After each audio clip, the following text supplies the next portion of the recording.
پاکستان دنیا میں سب سے زیادہ خیرات کرنے والے ممالک میں سر فہرست ہے۔ پاکستان میں کوئی شخص بھوکا نہیں سوتا۔ پاکستان کے دور دراز گلی علاقوں میں، محلوں میں، آپ کو خانقاہوں میں، آپ کو مساجد میں، ہر جگہ پر کوئی نہ کوئی دینے والا آپ کو ہاتھ نظر آئے گا۔ پاکستان میں ایک خاص اندازے کے مطابق اگر تخمینہ لاگت لگایا جائے تو 800 ارب روپے سے زائد جو ہیں اس وقت وہ ادارے ہیں پاکستان میں فلاحی جو اکٹھا کر رہے ہیں اور جو اس ملک کی اکانومی میں، اس ملک کی فلاح و بہبود میں اپنا حصہ ڈال رہے ہیں۔ اور اگر میں اس 800 ارب کو امریکی ڈالر میں اگر کنورٹ کرتا ہوں تو یہ 2.88 ارب امریکی ڈالر بنتے ہیں۔ اگر میں پاکستان میں کام کرنے والی ان INGOs کی بات کروں جو عالمی ادارے ہیں، جس میں تمام انٹرنیشنل ادارے شامل کر لیے جائیں، تو 150 کے قریب اس وقت عالمی ادارے پاکستان میں کام کر رہے ہیں، اور اگر ان کے تخمینہ لاگت کی بات کی جائے تو یہ 25 ارب روپے بنتے ہیں۔ اور یہ 25 ارب اگر میں ڈالر میں کنورٹ کروں تو یہ اس وقت تقریباً 100 ملین ڈالر کی یہ چیریٹی کر رہے ہیں اس وقت جو انٹرنیشنل ایڈ پاکستان میں آ رہی ہے۔ اگر میں ان میں خاص طور پر بات کروں ان اسلامک چیریٹیز کی جو مسلمان چیریٹیز ہیں، جو مسلمانوں کا چندہ ہے زکوٰۃ، خیرات، صدقات کی صورت میں، تو 17 کے قریب انٹرنیشنل جو تنظیم ہے پاکستان میں کام کر رہی ہیں، جن کو MIF کے فورم کے نام سے بھی جانا جاتا ہے، اور وہ پاکستان میں اس وقت جو ہے وہ تقریباً لگ بھگ 12 سے 20 ارب کے قریب جو ہے پاکستان میں چیریٹیز کر رہی ہیں، خدمت کر رہی ہیں۔ میں پاکستان کے ان تمام لوگوں کو سلیوٹ پیش کرتا ہوں کہ جو کراچی سے لے کے لنڈی کوتل تک کسی نہ کسی انداز میں خدمت اور خیر کے کام میں مشغول ہیں اور حکومت کا ہاتھ بٹھا رہی ہیں۔ اگر آپ نے دیکھا ہو ماضی میں لنگر خانوں کا پروگرام ہو، کلین گرین پاکستان کی بات ہو، اس وقت پاورٹی ایلیویشن کے اندر جو مختلف پروگرام چل رہے ہوں، ماضی میں جو ہے احساس پروگرام ہو، بے نظیر انکم کارڈ جیسے حکومتی اقدامات ہو، کوئی بھی ہو، تو وہاں پر یہ وہ ادارے ہیں جو کہیں نہ کہیں پر حکومت کے ساتھ مختلف پروجیکٹ کی صورت میں ایک ہراول دستہ کی صورت میں موجود ہیں۔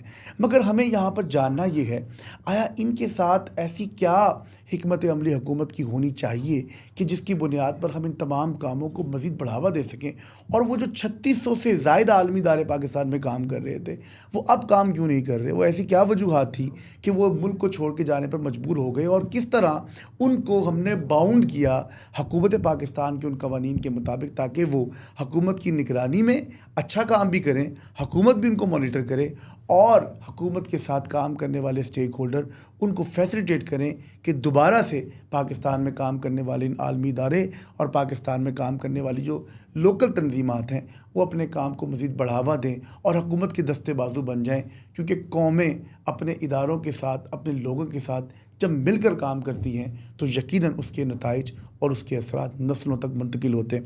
آج اسی حوالے سے ہم نے دعوت دی ہے اپنے اس ایوان میں آصف چشتی صاحب کو۔ آپ ڈیولپمنٹ سیکٹر کے ایکسپرٹ بھی ہیں اور ان سے جاننا چاہیں گے کہ کس طرح ہم پاکستان میں جو یہ ادارے ہیں وہ کیسا کام کر رہے ہیں، ان کے کام کو حکومت کس نگاہ سے دیکھتی ہے، چیلنجز کیا ہیں، اور ایک تصویر ان سے جاننے کی کوشش کرتے ہیں کہ ہو کیا رہا ہے پاکستان میں آج 2025 میں۔ السلام علیکم۔ وعلیکم السلام۔ آصف صاحب، میں نے انٹرو بھی دیا، میں نے بتانے کی کوشش بھی کی کہ پاکستان میں یہ ادارے بہت عرصے سے کام کر رہے ہیں، یعنی کہ ان کی کوئی ہمارے پاس اگر تاریخ دیکھی جائے تو کچھ ایسے ادارے بھی ہیں جو پاکستان بننے سے پہلے کہ یہاں پر قائم ہوئے اور آج تک اس میں اپنی خدمت اور اپنی محبت کا کام جو ہے وہ سر انجام دے رہے ہیں، انسانیت کی خدمت کر رہے ہیں، اور مشنری لوگ بھی اس ملک میں آئے، اس ملک نے ان کو اکنالج بھی کیا، بڑے بڑے اعزازات سے نوازا۔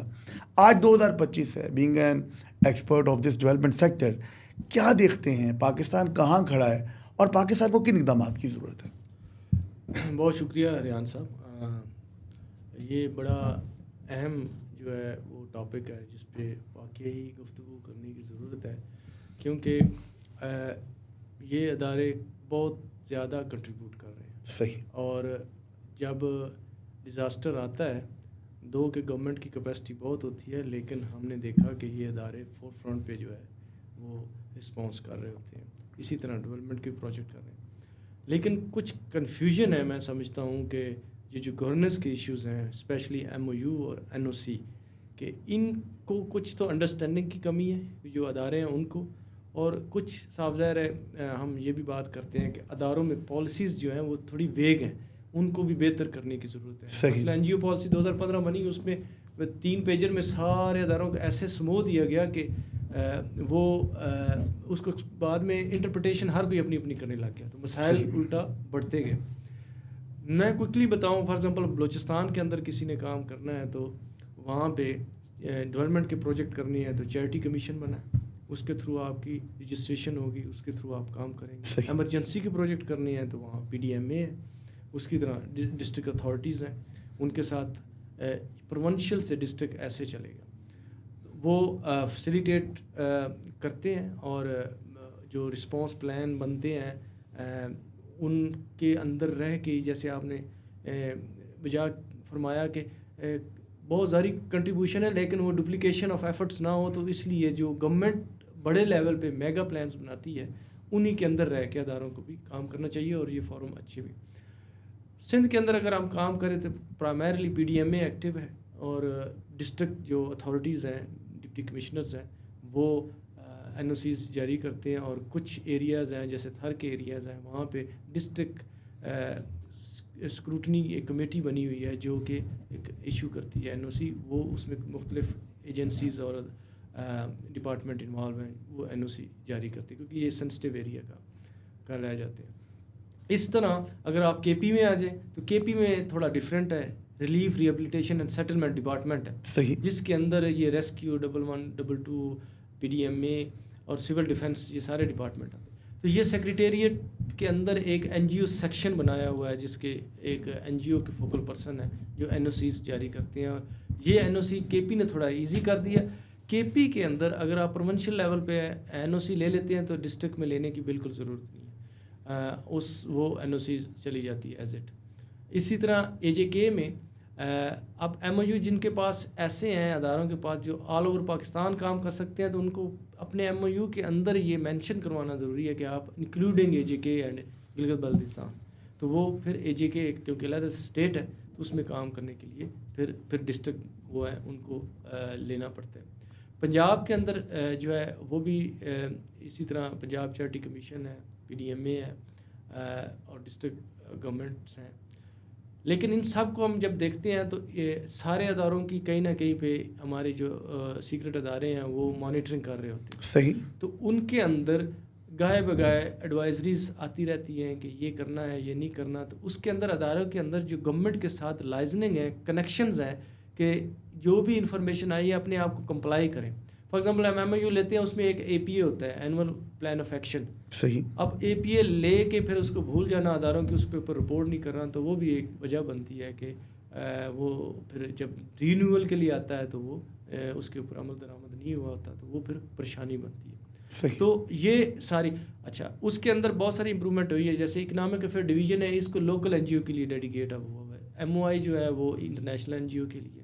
اب EAD ڈیجیٹلائز ہو گیا، اب اس کے لیے آن لائن اپلائی کریں. اکنامک افیئر ڈویژن کی بات، اکنامک افیئر ڈویژن اور MOU کے اندر بھی تھوڑے عرصے میں اسی طرح کے ہو جائیں گے. KP نے اپنا ریلیف ریہیبلیٹیشن ابھی ریسنٹلی انہوں نے سافٹ ویئر بنا لیا ہے، لیکن ابھی ڈیٹا اس کو شفٹ کیا جاتا ہے. تو ڈیجیٹلائز ہو جائے گا تو اس میں کافی ساری پھر بہتر. اچھا، یہ تو آپ نے بڑا زبردست مجھے بتایا کام کا طریقہ کار کیا ہے، صوبائی معاملات میں کیا ہے، لوکل معاملات میں، اور انٹرنیشنل آرگنائزیشن کی بیسیکلی بات ہو رہی ہے. تو وہ کس طرح اپنے اہداف کو جو ہے وہ مکمل پائے تکمیل تک پہنچانے کے لیے اداروں کے ساتھ مل کے کام کر رہی ہیں. فنڈز کی جو ترسیل ہے اور فنڈ کی، یہ بڑا چیلنج رہا ماضی میں. لوگ کہتے ہیں کہ، اور ادارے بھی کہتے ہوں گے پہلے، کہ بھئی کس طرح یہ فنڈز کی ترسیل ہوتی ہے، اس ترسیل میں کس طرح ان کو کیا جاتا ہے اپنے ان صوبائی ہیڈ کوارٹرز میں، اور صوبائی ہیڈ کوارٹر سے پھر آپ کے جو ریجنل اور ایریا آفسز میں وہاں پر کام کو پائے تکمیل تک پہنچایا جاتا ہے. تو شفافیت کو کیسے مانیٹر کیا جاتا ہے، حکومت کیسے اس کو مانیٹر کر رہی ہوتی ہے، آپ کی سبمیشنز کیا ہو رہی ہوتی ہیں، اور حکومت کس طرح آپ کے ان کام کو دیکھ رہی ہوتی ہے؟ دیکھیے ریحان صاحب، عموماً تاثر اگر یہ ہے کہ جو NGOز ہیں وہ خدا نہ خواستہ پیسے جو ہے وہ کہیں کھا جاتی ہیں یا NGO کام نہیں کرتی. جو انٹرنیشنل NGO ہیں خاص کر، کیونکہ میرے 18 سال ہو گئے ان میں کام کرتے ہوئے، ان کی شفافیت جو ہے وہ بہت اسٹرنجنٹ ہوتی ہے، بڑی سخت قسم کی جو ہے وہ ان کی اکاؤنٹیبلٹی اور مانیٹرنگ ہوتی ہے. یہ ایک تو گورنمنٹ کی ہے، ایک اپنی ان کی. ہر ڈپارٹمنٹ کے انٹرنل جو ہے وہ کمپلائنسز ہوتی ہیں، انٹرنل آڈٹس ہوتے ہیں، اور ایکسٹرنل آڈٹس ہوتے ہیں، ڈونر آڈٹس ہوتے ہیں. اس کے علاوہ پھر گورنمنٹ کے ساتھ بھی صاف ظاہر رپورٹنگ ہوتی ہے، اس میں بتایا جاتا ہے کہ یار یہ پروجیکٹس تھے، یہ ان کی جو ہے آگے ایلوکیشنز تھی، اس طرح ایکچوئل امپلیمنٹیشن ہوئی ہے، اور یہ ایکچوئل جو ہے وہ اینول جو بھی رپورٹ پروجیکٹ وائز رپورٹس بنتی ہے صحیح، اس کی بہت دفعہ اس کی ڈونر جو ہے وہ وہ اس کے جو ڈیٹا ریٹینشن ہے اس کا بھی ایک خاص پیریڈ ہے پاکستان میں. نارملی جو ہے مختلف ڈونر کا اپنا ہے، تو وہ 10 سال تک ڈیٹا بھی ریٹین ہوتا ہے. اس میں اگر کسی کو پیچھے جا کے ڈیٹا کو دیکھنا ہے، اب تو ڈیجیٹلائز کرنا اداروں نے کر دیا ہے، تو دیکھ سکتے ہیں کہ کہاں پہ. اب اس کے اندر ایکچوئل کس بینیفیشری کو کیا ملا، وہ اسیسمنٹ میں اونچ نیچ ہو سکتی ہے کہ اسیسمنٹ کے دوران جو ڈیزرونگ لوگ تھا وہ کہیں پہ مس ہوا اور دوسرے کو مل گیا. لیکن یہ جو آپ بات کر رہے ہیں کہ جو فائنینشیل کا ٹرانسفر ہے یہ بڑا ٹرانسپیرنٹ ہوتا ہے، کیونکہ اب جو انٹرنیشنل ادارے ہیں وہ سب کے پاس ڈیجیٹلائز سسٹم آ گئے ہیں. تو وہ ہر ٹرانزیکشن جو ہے وہ آپ جو ڈونر سے نیچے تک انڈیویجول ٹرانزیکشن آپ کو ساری اسٹیٹمنٹس میں ملتی جاتی ہے، کس کے اکاؤنٹ میں کیا گیا، کتنے ٹرانسفر ہوئے، کیا کیا خریدا گیا، کیسے.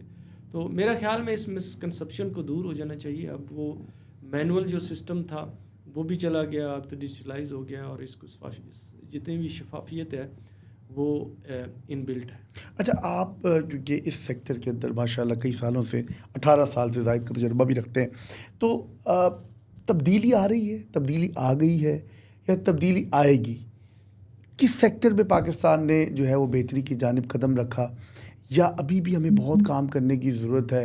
اور ابھی تو بہت ادارے بن چکے ہیں جس میں شاید آئسولیشن میں اس طرح کام نہیں ہو رہا بلکہ مل کے کام ہو رہا ہے، اور حکومت کی ہی نشاندہی پر میں سمجھتا ہوں کہ وہاں پر بینیفیشریز کو آئیڈینٹیفائی بھی کرنے میں وہ ہیلپ کر رہے ہیں، اور آپ کو اس جگہ کی نشاندہی کرنے میں بھی وہ ہر ممکنہ اپنا تعاون یقینی بنا رہے ہیں. تو ہم کہاں کھڑے ہیں، اب کہاں کھڑے ہیں؟ دیکھیں، اگر آپ تبدیلی کی بات کریں تو بہت سکسیس سٹوریز بھی ہیں. صحیح. مطلب میں ایک ادارے میں کام کرتا تھا، تو انہوں نے آرفن کا پروجیکٹ چلایا. اس میں ایک آرفن کو لیا اور 14 سال اس کی تعلیم مکمل کی. اس میں ایک لڑکی MBBS ڈاکٹر بنی، اس میں ایک لڑکا وہ ہائی سکسیسفل جو ہے وہ ایک اچھی جاب باہر آؤٹ آف کنٹری وہ کرتا رہا. جو سکسیس سٹوریز کی بات کروں، بہت سارے پروجیکٹس نے انہوں نے چینجز لے کے آئے، پوری کمیونٹیز کے اندر چینجز لے. صحیح. یہ جو کرائسز ہیں، یہ کرائسز ہر آنے والے دن کے ساتھ چینج ہوتے جا رہے ہیں. جو ہم اسٹریٹجیز بنا رہے ہیں، فار ایگزامپل کسے پتہ تھا کہ 2005 میں ارتھ کوئک آئے گا، ہر چیز ہی چینج ہو جائے گی.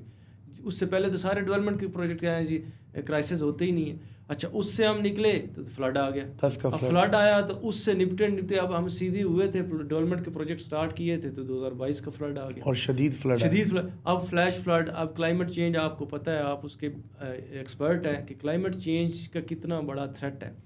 تو ہم یہ کہیں کہ کوئی ایسا ایک یونیک قسم کا سلوشن لے اور وہ پرابلم سالو کر لے، تو ایسا میرے خیال میں نہیں ہے.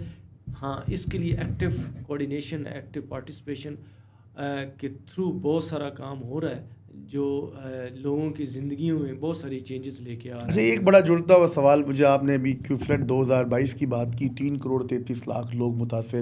اینٹی گوٹریس کے مطابق پاکستان نہیں بلکہ دنیا کی تاریخ میں سب سے بدترین سیلاب، کہ یورپ کی آبادی سے زیادہ جو ہے وہ متاثرین کی تعداد ہے پاکستان میں، اور ابھی تک وہ لوگ سیٹل نہیں ہوئے. ایک محتاط اندازے کے مطابق کہا جاتا ہے کہ شاید 20 لاکھ لوگوں کو کوئی ہٹ اور گھر شب ملا کے اگر جمع کیے جائیں تو ہم نے شاید ان کو ریہیبلیٹیٹ کیا، لیکن 3.33 کروڑ ایک بڑی تعداد ہے. عالمی امداد کیوں کم ہوئی؟ عالمی امداد کتنی آئی؟ عالمی امداد کیسے نہیں آ رہی؟ کیوں نہیں آ رہی؟ یہ بھی بڑا سوال ہے. 2022 کے فلڈ میں اتنا بڑا فلڈ آ گیا، دنیا ہماری طرف کیوں نہیں توجہ کر رہی؟ دیکھیں، اس کے مختلف وجوہات ہیں. جو دنیا کی ترجیحات ہیں وہ چینج ہو رہی ہیں اور بڑی ڈراسٹیکلی چینج ہو رہی ہیں. گلوبل کرائسس دیکھیں، اب یوکرین کا کرائسس دیکھیں، فلسطین کا کرائسس دیکھیں. اب جب بڑے بڑے کرائسس ہم دیکھتے ہیں تو یہ کرائسس چھوٹا نظر آتا شروع ہو جاتا ہے. یہ آپ کی بات ٹھیک ہے، 2022 کا بہت بڑا فلڈ تھا، ایون 2010 سے بھی بڑا تھا. 21 لاکھ گھر سندھ کے اندر ڈیمیج ہوئے، جن کے اندر ابھی تک جو سندھ گورنمنٹ بنا رہی ہے اس کے اندر کوئی 4-5 لاکھ گھر بنے ہوں گے، جس میں NGOز نے بھی کافی کنٹریبیوشن کی ہے. لیکن it's a long way to go. تو اس کے لیے جو ہے جو کمٹمنٹ ہوئی،